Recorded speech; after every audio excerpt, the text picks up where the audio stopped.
Tu en as marre de passer 3 heures à l'entraînement mais ne pas avoir les résultats escomptés en street workout. Tu stagnes, tu progresses pas, la force ne monte pas, tu sais pas pourquoi, ça te frustre alors que tu as l'impression de faire les choses plutôt bien et de t'entraîner beaucoup. Sauf que tu vas voir aujourd'hui que c'est pas en s'entraînant beaucoup qu'on progresse beaucoup. J'espère que vous allez bien. Moi c'est Lucas, coach en street depuis 2 ans aujourd'hui. Ça fait 5 ans que je fais du street et je suis là pour te donner un max d'infos. Et aujourd'hui, comme tu l'as vu sur ce petit tableau blanc, aujourd'hui je me suis fait plaisir. Il y a plein d'infos. Je me suis tellement fait plaisir que je me suis pris un café en même temps que la vidéo parce que ça va débiter. Là les amis, aujourd'hui on va avoir beaucoup de choses. Je t'invite à prendre des notes, à faire des pauses dans la vidéo parce qu'on va apprendre énormément sur l'entraînement en force en street et surtout comment travailler efficacement et pas travailler beaucoup parce que ça n'a pas d'intérêt de faire des séances longues. Tu vas voir que rien qu'avec des séances de 1 heure efficaces, on peut progresser énormément. C'est ce que je vais te montrer aujourd'hui et t'expliquer scientifiquement en fait. Alors installe-toi confortablement, on est parti. Je commence avec ma petite pub. Donc ça c'est le titre. JLM Calisthenics, je me suis fait un petit logo. C'est quoi JLM Calisthenics? C'est mon petit accompagnement. Donc aujourd'hui, si tu ne sais pas si ta programmation est bien, c'est-à-dire qu'avec déjà les vidéos que tu as pu voir de ce que j'ai fait, tu as essayé de te construire des programmations d'autodidacte, donc tout seul, tu la changes toutes les semaines en espérant qu'elle soit mieux. Donc voilà, mais comme tu n'es jamais satisfait, te dire oh non mais en fait j'aurais pu mettre ça comme ça, donc tu la changes semaine après semaine, elle est jamais identique, tu n'arrives pas à la garder plus d'un mois, donc en fait tu progresses pas parce que si tu gardes pas une programmation assez longtemps et qu'elle te plaît jamais, tu progresses pas. Et tu places tes exercices un peu aléatoirement. Tu te dis ok, il m'a dit de faire du push, du pull, donc je mets ça ici. Ok, c'est de l'intensité, donc je fais ça avec les bras tendus. Bref, c'est assez un casse-tête, je peux comprendre que c'est assez dur. Donc tu essaies de les placer. Et le gros problème surtout, c'est que tu t'entraînes seul. Voilà, tu es chez toi, dans ta chambre, soit tu vas au parc régulièrement dans ta journée. Et tu sais pas si ta technique est bien, si tu sais pas si tout ce que tu fais est bien. Tu n'as pas de retour en fait de quelqu'un plus expérimenté de toi qui, pour la plupart, se font progresser assez vite. De toute façon, si tu t'entraînes tout seul ou que tu t'entraînes avec un groupe qui a déjà pas mal de figures, la personne qui s'entraîne dans le groupe avec pas mal de figures va progresser beaucoup plus vite parce qu'elle aura beaucoup plus de conseils, de retours, etc. Donc c'est pour ça que j'ai mis en place JLM Calisthenics, mon accompagnement de 3 mois pour aider les gens qui sont dans cette situation, si tu te retrouves dans ces 4 situations que j'ai mis, pour vraiment te faire progresser beaucoup plus vite, te faire casser ce mur de stagnation que tu as aujourd'hui et te faire progresser en seulement 3 mois. 3 mois, c'est très court. Si jamais tu es intéressé et que tu as envie d'atteindre ton plein potentiel avec moi, tu peux répondre au sondage qu'il y a dans la description. Ça prend pas beaucoup de temps et après je pourrai te recontacter pour qu'on fasse un petit appel ensemble. Voilà. Du coup, on commence avec directement bam, l'essentiel. Est-ce que faire plus de séries amène plus de résultats? Non. Pause, café. Je vous invite à prendre un café aussi. C'est banger, ça fait du bien, c'est bon pour la santé. Si t'en prends pas 4 par matin. Non, faire plus de séries n'est pas plus de résultats. Ici, à gauche, j'ai un petit truc que j'ai ressorti d'une étude scientifique qui montrait, là c'est vraiment pour l'hypertrophie. Si tu faisais entre 1 et 4 séries dans ta semaine par groupe musculaire, tu avais 60% de résultats. Si tu montais ce taux à de 5 à 9 séries par groupe musculaire par semaine, pas par séance, tu montes à 84%. C'est énorme la différence. Alors que 5 et 9 séries, tu te rends compte que c'est pas énorme. C'est-à-dire que par exemple pour les pecs, tu fais 4 séries un jour, 5 séries l'autre jour. 4 séries de développé couché, 5 séries de développé couché. Voilà. Et là, tu te dis putain, quand même 84% de résultats, c'est pas mal. Si on continue, par exemple entre 10 et 15, on monterait par exemple que simplement à 88, puis entre 15 et 20 à 90, le temps d'arriver à 100%. C'est pour ça que beaucoup de coachs de musculation et de street te conseillent de faire entre 10 et 20 séries par groupe musculaire par semaine. Maintenant en street, nous les groupes musculaires on s'en fout un peu. On n'a pas envie de travailler le deltoïde antérieur, on n'a pas envie de travailler le biceps brachial. Nous on veut travailler des mouvements, des catégories de mouvements. Donc tu l'as pu le voir avec ma dernière vidéo où j'explique avec mes petits fromages les exercices bras tendus, bras fléchis, de raise, de presse, etc. Là on va être concret. Et cette étude scientifique, on va pouvoir la retransmettre dans cette logique de mouvement et pas de groupe musculaire. Donc par exemple 5 à 9 séries de de travail bras tendus en planche. Ça peut être ça la logique derrière cette étude scientifique. Maintenant pour la force c'est un peu différent parce que là pour l'hypertrophie tu sais qu'on a beaucoup de répétitions, on a beaucoup de volume etc. En force on n'a pas forcément besoin d'autant de volume et moi j'ai mis cette petite théorie de comme on est vraiment sur un travail plus long, plus nerveux, que c'est un travail qui prend plus de temps, en fait les séries vont être beaucoup plus efficaces entre une série où tu fais 10 reps à l'échec et une série où tu fais 3 reps à l'échec, sur la force, la rep à 3 reps à l'échec elle va être beaucoup plus intéressante que la série de 10. Donc c'est pour ça que j'ai mis plus de résultats ici et que pareil si on augmente le nombre de séries, les résultats vont beaucoup diminuer voire stagner. Ça va servir à rien de passer de 10, 15, 20, 30 séries, tu vois. Surtout en force, c'est ça que j'ai envie de te faire comprendre. Et après je t'ai mis deux schémas parce que tu l'as vu dans la programmation hybride, c'est intéressant de mixer ces deux efforts de force et d'hypertrophie, d'endurance de force. Maintenant, je vais parler d'un point hyper intéressant, ça va être ton rapport à l'échec. Parce que là, on a aucune information en plus, à part combien de répétitions elle a fait, est-ce que c'est à l'échec, est-ce que c'est pas à l'échec, on ne sait pas. Là, je vais te dire ma vision de l'échec musculaire. Peut-être ton rapport, il est bon. Aller à l'échec musculaire, c'est intéressant pour s'assurer de mettre un stress suffisant. Si tu vas à l'échec musculaire, tu donnes une raison valable à ton corps de s'adapter. Et là, tu pourras me dire n'importe quoi, peu importe ce que tu fais à l'échec musculaire, peu importe quel groupe musculaire, peu importe ce que tu fais, tu progresses. Ça, c'est indéniable, c'est sûr à 100%. Ça permet également de s'habituer au travail à forte intensité, qui peut être très intéressant dans certains cycles. Du coup, intéressant pour casser une stagnation, des cycles de progression. Des fois, si tu vas jamais à l'échec, de passer de 2-3 semaines d'entraînement à aller régulièrement à l'échec, ça peut être très intéressant. Ça peut être très intéressant pour les gens intermédiaires avancés, pas pour les débutants, je vais t'expliquer après pourquoi. Et c'est intéressant pour connaître ses capacités. Comme je l'ai dit, avec l'échec, je préfère largement que tu optimises ta récupération, que tu minimises ta séance. Ça veut dire quoi? Ça veut dire que souvent les gens sont trop faibles mentalement pour aller à l'échec. Et j'en fais partie, hein. Je ne vais pas te mentir que moi tu me demandes d'aller à l'échec, je pense qu'une fois sur deux j'y arrive pas. Parce que mentalement c'est quand même un effort assez intense. Donc je préfère largement que tu ailles à l'échec très proche de l'échec comme on va le voir après. Et que tu optimises ta récupération plutôt que tu sois là à minimiser ta séance. Non, mais je vais pas aller à l'échec sur la première série parce que après il me reste 3 exercices, puis demain je fais une autre séance push, donc je ne peux pas me permettre aujourd'hui de faire ça. Non. Si tu réfléchis comme ça, tu progresseras jamais. Il faut vraiment que tu sois dans une logique de allez, il faut que je me la bute. Aujourd'hui, c'est la séance, c'est ma dernière séance. J'optimise ma récupération en essayant de bien manger, bien dormir, bien m'hydrater. Ok, demain, on va voir ce qui se passe. Demain, si je peux pas refaire la même, et ben c'est pas grave, je diminue. Mais je diminue en mettant de l'intensité. C'est pas parce que je diminue mes charges que je peux pas mettre de l'intensité dans mes séances. Voilà, ça c'est un truc à comprendre. Maintenant, c'est pas bien. C'est pas bien, quand je dis ça, c'est pas bien. Pause café. C'est pas bien de faire d'échecs. C'est pas bien ici de mettre trop d'échecs musculaires dans tes séances parce que ça accumule trop de fatigue. Je vais te montrer avec un schéma juste en dessous. Récupération beaucoup plus lente. Des fois, les gens ne savent pas s'ils sont en échec technique ou musculaire, quelque chose qui n'a rien à voir. Tu peux être en échec technique sans du tout être dans ton max intensité sur le muscle. C'est pour ça qu'il y aurait une stratégie à avoir là-dessus. Plus gros risque de blessure lorsqu'on va tout le temps à l'échec, normal. C'est pour ça que beaucoup d'athlètes se blessent.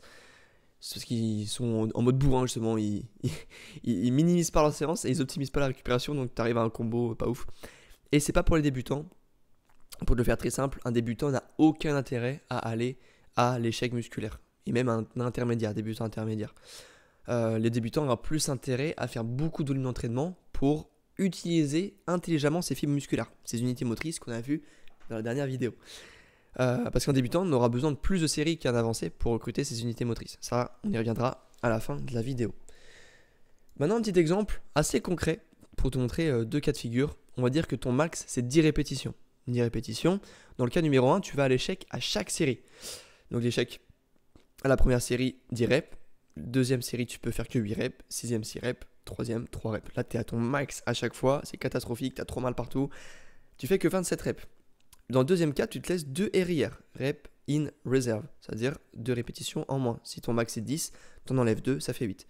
Donc là, au début, tu fais 8, puis 7, puis 7, ce qui est une série, on va dire, parfaite. Tu vois, genre, tu as vraiment un bon poids, une bonne charge, c'est nickel. Dans ce cas-là, tu fais 30 reps. Là, tu vas me dire, ok Lucas, mais il n'y a pas énormément de différence ici. Peut-être que je vais plus progresser en allant à l'échec qu'ici. Je vais t'expliquer juste en dessous en quoi c'est pas forcément faux et en quoi c'est vrai. Juste en dessous, petit schéma qui te montre en quoi la récupération est impactée lorsque tu t'entraînes énormément à l'échec. Si dans ton cas numéro 1, tu vas à l'échec à chaque série, ici tu es dans le rouge et tu vas voir qu'il te faut environ entre 50 et 70 heures pour récupérer et revenir à ton homéostasie, ton état de base, avant de pouvoir te rentraîner efficacement à l'échec, etc., etc. Tandis que si tu te laisses des RIR, des Rep Reserve, et que tu es proche de l'échec, c'est pas parce qu'on se laisse 2 RIR que ça travaille pas. 2 RIR, c'est pas grand chose. On est quand même très proche et l'intensité est énorme. Et bien ici, ta récupération va être beaucoup plus rapide et en 24 heures, tu vas pouvoir repartir sur une séance, créer ce principe de surcompensation derrière. Voilà, tu comprends que rien qu'avec cette logique-là, l'échec n'est pas optimal. Donc tu comprends que si tu travailles à l'échec et qu'au bout de 24 heures, tu retravailles à l'échec, au bout de 24 heures, tu retravailles à l'échec, ton corps il explose. Ton corps il explose nerveusement, musculairement, tendineusement. Tu peux pas le faire, c'est impossible. Et c'est une des grosses raisons de blessure en street. C'est cette fameuse manque de récupération. Alors il faudrait que la récupération fasse partie de l'entraînement. Maintenant, on va partir sur quelque chose qui me tenait à cœur de parler. C'est vraiment quelque chose d'hyper important et hyper important à comprendre. C'est les vraies répétitions ou répétitions effectives. Je vais te montrer le schéma après. Ce qu'on appelle vraies répétitions, c'est les répétitions qui vont avoir un impact sur ta progression en street. Imaginons que tu fais une série de 10. Dans ta série de 10, tu as peut-être 5 reps qui vont servir à rien. Et les 5 dernières vont être intéressantes pour progresser. C'est ça qu'on appelle les vraies répétitions. Et ce schéma de Christophe Thibodeau, qui est un chercheur spécialisé dans l'hypertrophie, nous a donné ces informations, ces études-là, qui nous montrent que par exemple, comme je te l'ai dit, sur une série de 20, on aura 13 reps inutiles. Donc là, avec un très faible impact sur le grossissement des muscles. 13 reps inutiles. Alors que derrière, on a 5, 7 reps de effectives. Je vais te parler beaucoup de répétitions effectives. Donc après, tu peux reprendre ça sur du 15 reps, sur du 12 reps, sur du 9 reps, etc. Tu vois ici que là, c'est des séries à l'échec. C'est-à-dire que là, c'est 20 reps à l'échec musculaire, l'échec complet, 100% d'intensité. Les 2 dernières reps sur une série à l'échec sont trop coûteuses en énergie. Ça veut dire que tu te retrouveras très vite dans cette ligne rouge d'impact nerveux trop intense et c'est pas intéressant. Donc tu l'as compris, avec ce schéma, on peut voir que dans une série, il y a 5 à 7 répétitions effectives sur une intensité qui varie de 80 à 90% de son max d'intensité. Dans une séance, donc ça c'est pas dans les schémas, mais dans une séance, Christophe Thibodeau nous dit qu'on doit chercher 15 à 25 répétitions effectives. Au-delà de 25, les répétitions ne sont plus effectives. En fait, ça veut dire que par exemple, si tu as fait 5 séries de 5, par exemple ici, du coup, tu as atteint tes 25 répétitions effectives, même si tu n'auras pas pile poil le bon nombre. Si tu refais une 5e série de 5, et ben en fait, tu perdras en fait en efficacité et ça servira plus à rien parce que tes répétitions effectives elles sont déjà faites. Ça veut dire que tes répétitions qui vont te faire progresser pendant ton repos, elles sont déjà au max. Tu auras déjà atteint ton plein potentiel, ce pilier-là de 15 à 25. Donc l'objectif d'une séance de street, ça va être d'atteindre ce palier-là de 15 à 25 répétitions effectives. De faire attention de ne pas être trop en dessous et de faire attention de ne pas être trop au-dessus. Voilà, de être vraiment dans cette fourchette-là de 15 à 25. Donc, je vais te montrer après comment on peut faire assez rapidement. Maintenant, si on reprend la logique qu'on a vue juste au-dessus de ce max 10 reps, on le voit avec un œil un peu différent. On a notre cas numéro 1 qui fait 27 reps. Sauf que sur les 27 reps, on a 8 répétitions à gros coup, 8 répétitions dans le rouge. Parce que ici sur 10, on n'a pas sur 10, mais imagine que les 2 dernières ici, il y en a 2 dans le rouge, sur la 8, 2 dans le rouge, 6, 2 dans le rouge, etc. Donc 8 répétitions à gros coup. Ok, peut-être qu'il aura ces 15 à 25 répétitions effectives, mais il aura 8 répétitions qui vont lui coûter énormément d'énergie, donc lui niquer sa récupération, etc. Alors que dans le cas numéro 2, avec 2 RIR, imaginons ici qu'il a 0 répétition en rouge, ici il en a une, ici il en a une, ici il en a une, il a seulement 3 répétitions avec un gros coup. Donc ça a un très fort impact sur le grossissement de ses muscles et son système nerveux, mais le coût est également énorme.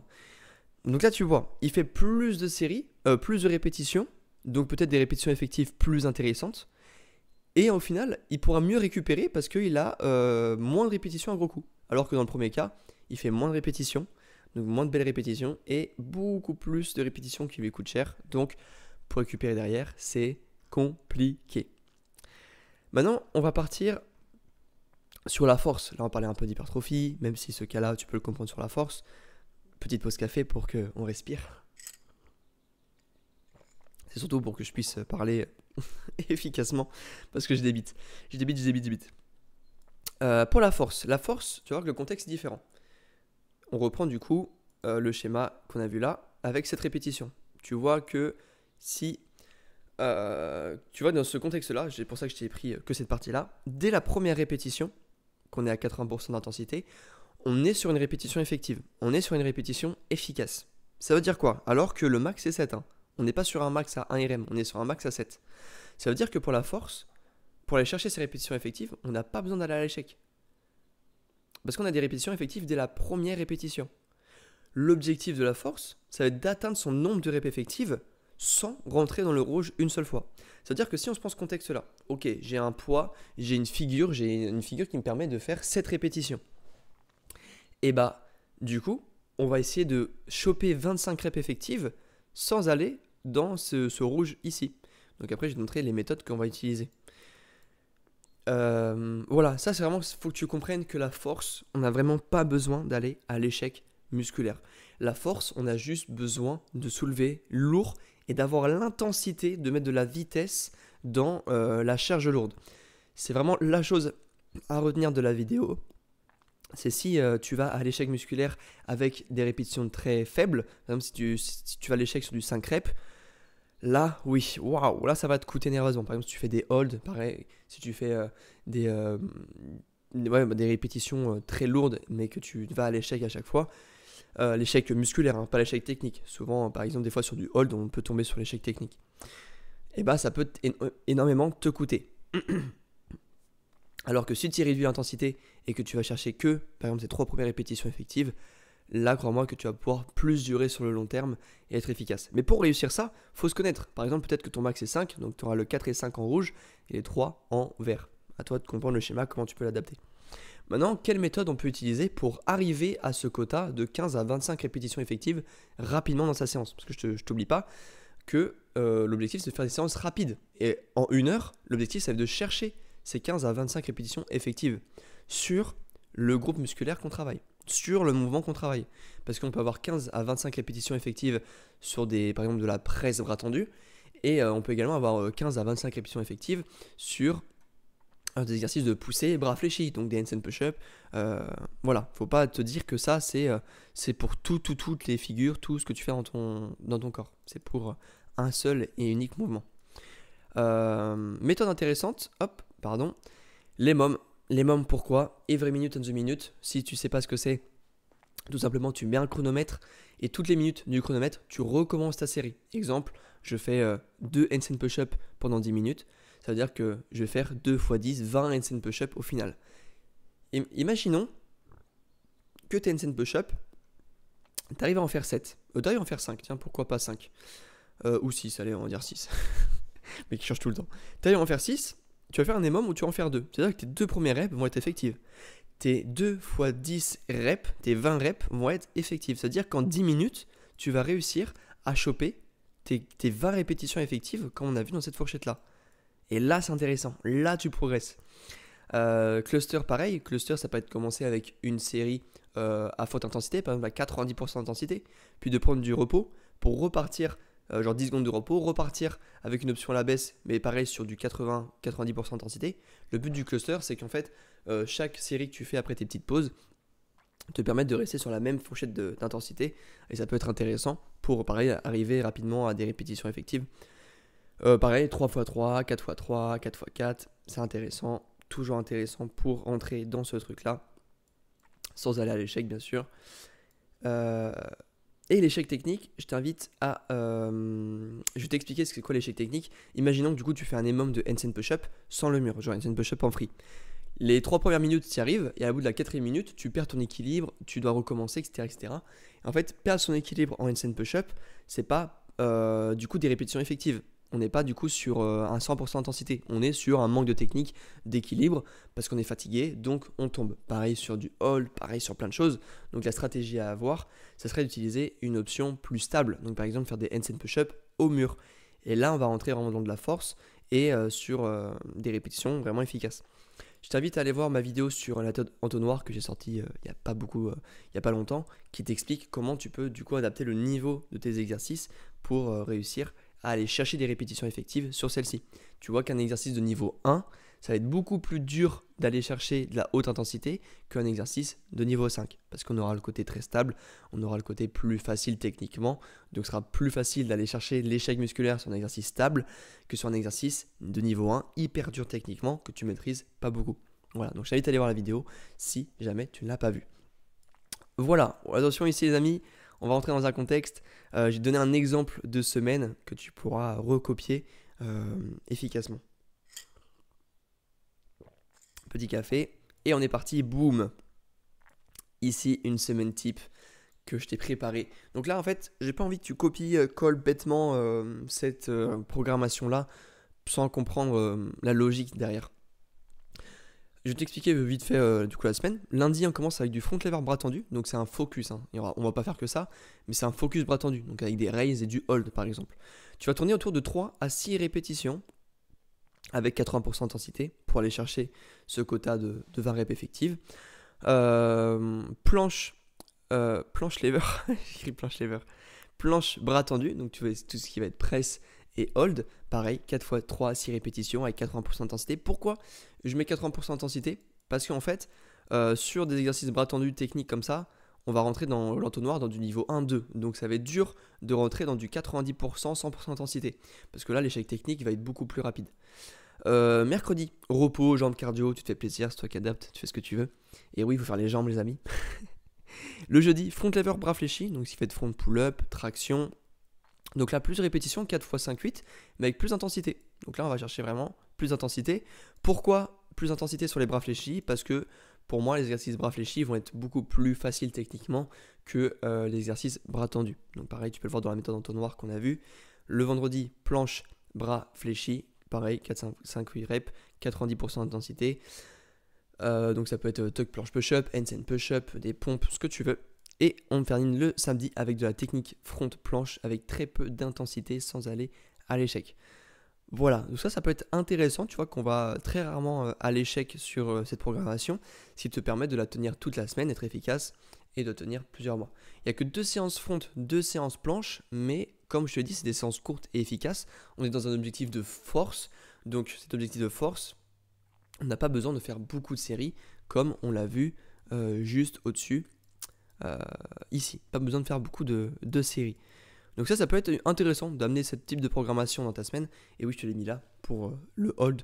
Tu peux compter 2 secondes pour une répétition. C'est ce qu'on peut voir un peu dans tous les livres, toutes les études scientifiques qui reprennent l'isométrique. Même si les exercices dynamiques vont être beaucoup plus intéressants. Mais par exemple ici sur du front lever bras tendu, tu vas pouvoir faire en fin de séance du hold et compter du coup ces fameux 2 secondes comme pour du coup l'intégrer dans cette intensité là. Voilà, donc c'est intéressant, tu vois que ça change complètement de la méthode de ma programmation hybride que je t'ai présentée dans ma vidéo sur l'évolution de Dorian. Donc c'est intéressant à varier, comme je te dis, ça peut te permettre de casser des piliers de stagnation. Donc pareil, pas besoin de faire beaucoup d'exercices, le but c'est que les séances soient courtes, efficaces, intenses, sans te mettre dans le rouge. Faut pas, si tu ressors d'une séance force mais t'es congestionné de partout, c'est pas bon signe. Voilà. En fait, il faut que ce soit les séances force, c'est assez frustrant parce qu'il faut que tu ressortes de ta séance force en disant putain, j'ai l'impression que je peux faire plus. Et c'est assez frustrant. Mais comme c'est un travail énormément nerveux, alors ça suffira largement. Maintenant, je vais parler d'un dernier point. Pourquoi le volume est plus important pour un débutant? En rouge, on a le graphique qui représente l'importance de travailler à l'échec musculaire et en bleu, l'importance de faire du volume d'entraînement avec le débutant, intermédiaire, avancé. Tu vois que pour un débutant, il aura très peu d'intérêt à aller à l'échec musculaire. Par contre, il aura énormément d'intérêt à créer du volume d'entraînement. A l'inverse, l'intermédiaire, lui, c'est un peu entre les deux. Il devrait commencer à amener du travail proche de l'échec et en même temps il devra commencer à diminuer un peu son volume d'entraînement. Alors qu'un avancé, lui, il aura vraiment tout intérêt à se situer très proche de l'échec musculaire et il n'aura pas gros intérêt à augmenter son volume d'entraînement. Pareil, ça dépend du contexte, là on parle vraiment que de la force pure. Tu peux me contredire en disant oui mais pour les combos, pour l'endurance, pour ça, il faut avoir une capacité d'entraînement, de volume, nanana. Oui, mais là par exemple ça peut être dans un contexte où l'athlète avancé est loin d'une compétition, dans un cycle de force brute pour développer sa force max, et derrière après il l'utilise pour augmenter son volume, etc. etc. C'est pas l'objectif. Ici, pourquoi le débutant devra donc faire plus de volume qu'un avancé? Parce que ça peut paraître paradoxal en pensant qu'un avancé aura besoin de plus de volume comme il est plus expérimenté et qu'il aura besoin de plus progresser. Non. Justement, le débutant, on parle d'unité motrice. On a vu dans ma dernière vidéo, l'unité motrice, le débutant, il n'arrivera pas à la contracter efficacement. Du moins, il n'arrivera pas à recruter efficacement toutes ses unités motrices pour sa figure. Donc, il n'arrivera pas à créer toutes ces répétitions effectives qu'on a vues ici en autant de séries que la personne avancée. Par exemple, si on prend un full front lever, le front lever, ok, la personne débutante va le faire à élastique, la personne avancée va le faire au poids du corps. Le débutant va le faire à élastique, mais comme il ne connaît pas trop le front lever, entre guillemets, les muscles, les fibres utilisées vont pas être les mêmes que la personne avancée qui, lui, on a déjà fait pendant 5 ans, il sait exactement comment ça fonctionne, il sait exactement quelle fibre musculaire va devoir se contracter pour faire son front lever. Donc, entre guillemets, en 4 séries, l'athlète avancé aura déjà réussi toutes ses répétitions effectives. Alors que si tu mets 4 séries à un débutant, il aura peut-être atteint que la moitié de ses répétitions effectives. Parce qu'il n'a pas utilisé correctement toutes ses unités motrices. Donc ça va être intéressant pour lui de faire plus de séries pour aller chercher ses répétitions effectives. Voilà, c'est vraiment ça la différence. Et c'est pour ça qu'il n'a aucun intérêt à aller à l'échec musculaire. Parce que s'il va à l'échec musculaire dès ses premières séries, eh ben, il va être cramé nerveusement. Et du coup, ces séries sont de moins en moins bonne qualité. Et là, en fait, au final, il n'atteindra jamais ses répétitions effectives dans ses séances. Donc, c'est la grosse erreur à faire quand tu es débutant, c'est d'aller à l'échec. Non, attention, fais du volume. Fais du volume d'entraînement. Oui, de temps en temps, approche-toi de l'échec, comme on a vu avec 2, 3, 4 RIR. Et tu vas progresser à coup sûr. En tant qu'intermédiaire, je pense que tu te situes un peu là si tu regardes ce genre de vidéo. Si tu regardes un mec parler à un tableau blanc pendant, pendant plus de 20 minutes, c'est que c'est quelque chose qui t'intéresse et que ça fait déjà plusieurs mois que tu fais du street. Si tu es intermédiaire, alors là, il faut vraiment que tu en fait associes, comme on a vu vraiment dans ce format-là, c'est vraiment fait pour les intermédiaires, que tu ailles chercher près de l'échec musculaire sans y aller, sans vraiment y aller tout le temps parce que ça ne sert à rien, et que tu aies un bon volume d'entraînement parce que, comme je te l'ai dit, par rapport à un athlète avancé, on n'est pas encore capable d'utiliser toutes nos unités motrices sur les figures. Donc là, surtout si tu utilises ce graphique-là, il peut également se référencer sur les figures que tu commences. Si tu commences à travailler la full planche, eh ben, tu vas te retrouver dans ce contexte-là. Aucun intérêt à aller à l'échec sur la full planche, mais par contre, beaucoup d'intérêt de faire du volume dessus pour comprendre la figure, comprendre la technique, utiliser les bonnes fibres musculaires, les bonnes unités motrices. Alors que si tu es déjà avancé par exemple sur des pompes, les pompes t'en fais depuis des années, t'as plus besoin de faire du volume d'entraînement dessus. Par contre les pompes, si tu as envie de progresser sur les pompes, il va falloir que tu fasses de l'échec musculaire. Ah là tu es obligé si tu veux progresser dessus. Parce que en tant que volume, ça sert à rien que tu fasses 100 séries de 1000 pompes. Et si tu fais ça, il faut vraiment que tu ailles proche de l'échec pour progresser. Voilà, ce graphique, il est utile pour plein de contextes, que ce soit sur ta figure, sur ton contexte d'entraînement. Comprends-le et tu vas voir à quel point tu vas progresser. Waouh, les amis, petite pause café. Là, on a eu énormément d'infos. Je répète très brièvement, je te fais un petit débrief. JN Calisthenics, si tu veux avoir un petit accompagnement et tu veux que je te mette tout ce que tu as vu en place, que je te le mette de façon individualisée pour toi, réponds au sondage et je pourrais t'aider à atteindre des objectifs avec tout ce que je t'ai dit. Voilà, petit aparté. Point numéro 1, plus de séries n'est pas égal à plus de résultats. Surtout en force, c'est pas en faisant plus de séries qu'on progresse. En force, ça sert à rien d'aller chercher l'échec musculaire. Tu vas accumuler trop de fatigue et ça ne sert à rien. Il existe dans les séances des répétitions effectives. Il y en a entre 5 et 7 par série, autour d'une intensité de 80-90%. Et dans une séance, il va falloir que tu cherches 15 à 25 répétitions effectives. Tac. Pour la force, pas besoin d'aller à l'échec. Les répétitions effectives se font dès la première rep. Dès que tu commences ta série, tu es déjà en répétition effective. Ton corps se dit putain, qu'est-ce qui se passe? Et voici des méthodes que tu peux utiliser pour arriver rapidement, des séances rapides, à tes répétitions effectives. Tu peux voir ma vidéo si tu veux. Ici, voici un exemple de séance que tu peux réutiliser, copier-coller, en modifiant plein de choses par rapport à ton contexte, mais que tu peux réutiliser et qui va fonctionner pour toi. Et il faut comprendre que quand tu débutes sur une figure ou que tu es débutant, tu auras besoin de beaucoup plus de volume que d'aller à l'échec. Et plus tu avances dans une figure ou dans tes entraînements, plus tu vas moins avoir besoin de volume, mais plus besoin d'aller à l'échec pour progresser. Waouh. Beaucoup d'infos. Logiquement, la petite mind map est en description. J'espère sincèrement que cette vidéo t'a plu. N'hésite pas à me dire quelle vidéo que tu aimerais que je fasse dans ce type-là de tableau blanc avec des schémas, etc. pour que je t'explique un point que tu ne comprends pas en street. Si jamais tu veux un accompagnement, comme je t'ai dit, tu peux répondre au sondage. C'était Lucas. J'espère sincèrement que ça t'a plu et que tu as appris énormément de choses. Putain, ça fait déjà 30 minutes. Laisse-moi un petit commentaire, ça me ferait trop plaisir. Et pour l'algorithme, ça ferait également trop plaisir. Si tu as des questions, n'hésite pas. Et je te souhaite une bonne journée. Finis bien ton café. Ciao, ciao.